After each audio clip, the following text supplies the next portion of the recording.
প্রিয় দর্শক, আসসালামু আলাইকুম। বিরোধী দল হয়েও বাংলাদেশের রাজনীতিতে ইতিহাসের সবচেয়ে বড় বড় চমক, শ্রেষ্ঠ চমক নিয়ে আসছে বাংলাদেশ জামাত ইসলাম। হ্যাঁ, জামাত এবার ক্ষমতায় আসতে পারেনি, হয়তো আল্লাহ তাদের কবুল করেননি, তাদের কিছু দুর্বলতা ছিল, কিন্তু এর মধ্যে কল্যাণও থাকতে পারে। জামাত এমনভাবে ক্ষমতায় আসবে যে জামাতের আমির হয়ে উঠবে একদিন ওমরের মতন শাসক।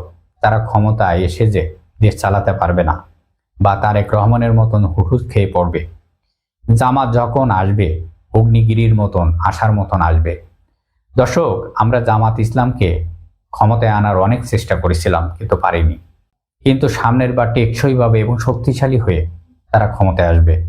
এবার না আসাটা হয়তো সামগ্রিকভাবে ভালো হয়েছে, কারণ জামাতের নির্বাচনের পরের দিন থেকে পরবর্তী নির্বাচন পর্যন্ত যে পরিস্থিতি শুরু করে দিয়েছেন ইতিমধ্যে, এটাই সিগনিফিক্যান্ট। নির্বাচনের পর থেকে জামাতের জনপ্রিয়তা এবং আমিরের গ্রহণযোগ্যতা বাড়ছে হু হু করে। মানুষ অনুভব করতে শুরু করেছে যে জামাতের ক্ষমতায় আসা উচিত ছিল। প্রথমে একটি বিষয় পরিষ্কার করে বলা দরকার, কারণ কোনো দল নির্বাচনের সরকার গঠন করতে না পারলে সেটি শেষ হয়ে যায় না, বরং অনেক সময় বিরোধী দলের আসনে বসে থেকেও একটি দল নিজেদের মধ্যে আরো শক্তিশালী ভূমিকা সুসংগঠিত করে তাদের ভুলগুলিকে চিহ্নিত করে এবং ভবিষ্যতের জন্য দাঁড় করাতে পারে। এখন জামাত যেটি করে ফেলেছেন, আপনারা অফিসিয়ালভাবে খুব শীঘ্রই এই মেসেজটি পেয়ে যাবেন। জামাত এবং এনসিপি ঘোষণা দিয়েছেন একটি শ্যাডো ক্যাবিনেট বা ছায়া মন্ত্রিসভা গঠন করা হবে। এই শ্যাডো ক্যাবিনেট কি এবং এর গুরুত্ব কত বড়? এই শ্যাডো ক্যাবিনেট হচ্ছে সাধারণত ওয়েস্টমিনিস্টার ডেমোক্রেসিতে থাকে, বিশেষ করে ব্রিটেন, অস্ট্রেলিয়া, কানাডা। এটি রাজনীতির গতিধারা পাল্টে দেয় এবং বিরোধী দলকে জনগণের কাছে গ্রহণযোগ্যতা করে তোলে। এর মানে কি? এর মানে হলো সরকারের যেমন একজন স্বরাষ্ট্রমন্ত্রী থাকেন, বিরোধী দলেরও একজন ছায়া মন্ত্রী নির্ধারণ হয়ে থাকে। সরকারের অর্থমন্ত্রী বাজেট দিলে সেই বাজেট ছায়া অর্থমন্ত্রী তার বিকল্প প্রস্তাব দিতে পারে। অর্থাৎ শুধু সমালোচনা নয়, বিকল্প কিছু হাজির করা হয়। তবে এতে লাভ কি হয়?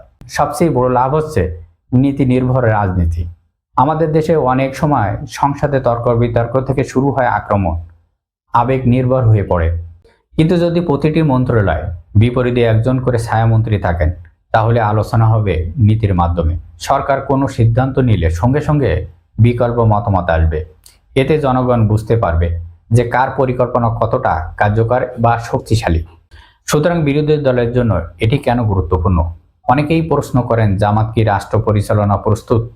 তাদের অর্থনীতি, শিক্ষা, স্বাস্থ্য বা পররাষ্ট্রনীতিতে কোনো পরিষ্কার পরিকল্পনা আছে কি?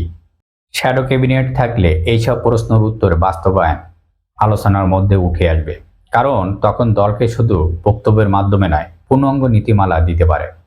5 বছর ধরে যদি তারা প্রতিটি খাতে বিকল্প প্রস্তাব তৈরি করে, তাহলে ভবিষ্যৎ সরকার গঠন করলে সেই অভিজ্ঞতা কাজে লাগাতে পারে জামাত ইসলাম।